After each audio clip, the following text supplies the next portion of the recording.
Refugees from Mariupol were subjected to a humiliating interrogation by Russian troops before they were finally freed from the steelworks where they had been hiding for 2 months.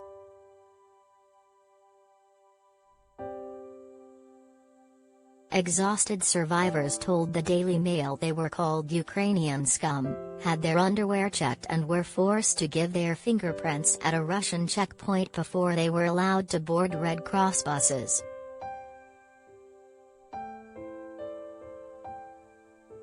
Dozens of refugees arriving at a UN aid center in the southern city of Zaporizhzhia yesterday also gave horrifying accounts of their time cowering in bunkers at the Azovstal steelworks. Tonight, there were fears for hundreds of civilians still trapped at the Soviet-era site as Russian bombs rained down in a relentless barrage. Around 156 survivors were rescued in a mercy mission at the weekend after the Red Cross managed to secure a ceasefire. But it emerged that part of the deal with the Kremlin meant the evacuees had to be screened by brutish Russian soldiers at the occupied town of Bazymen, 30 miles east from Mariupol, before they were released back into Ukrainian-held territory.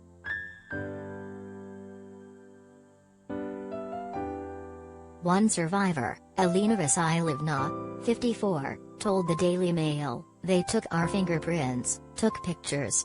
My head was spinning."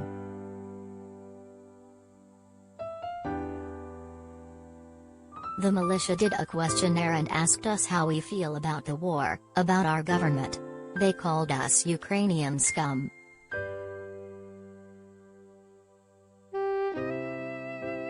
Our phones were taken away and they did a personal examination of our underwear.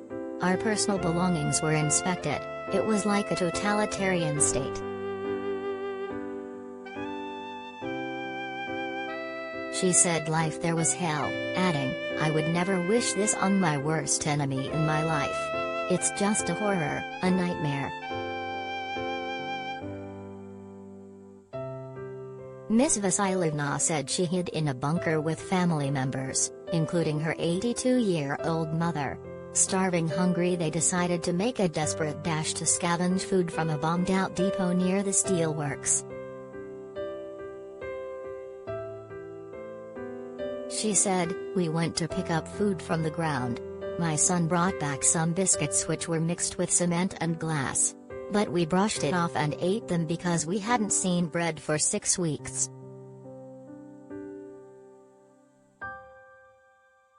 A 47-year-old woman who came off one of the buses but declined to give her name said, "There is no water, no electricity, no gas. Constant bombings, planes. Everything was pouring from the sky. We were in the basement for a month and everything was shaking. The earth shook constantly."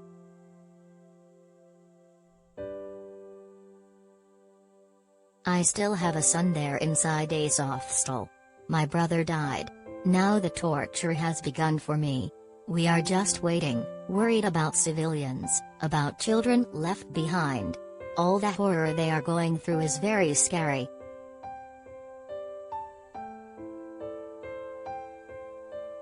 Anna Zaitseva, who arrived in Zaporizhzhia with her 6-month-old son Sviatoslav, said, "There was a moment we lost hope. We thought everyone had forgotten about us. We are so thankful for everyone who helped us."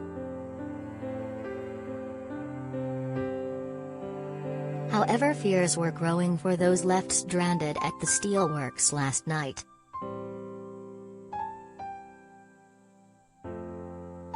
Tonight, Ukrainian sources said renewed Russian attacks had killed 2 women at the site.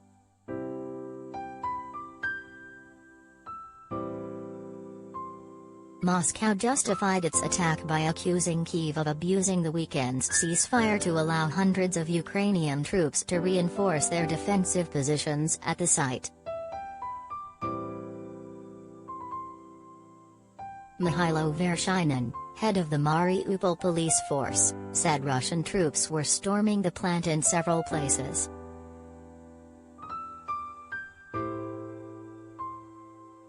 Pascal Hunt, of the International Committee of the Red Cross, also expressed his concern, saying, "We would have hoped that many more people would have been able to join the convoy and get out of hell."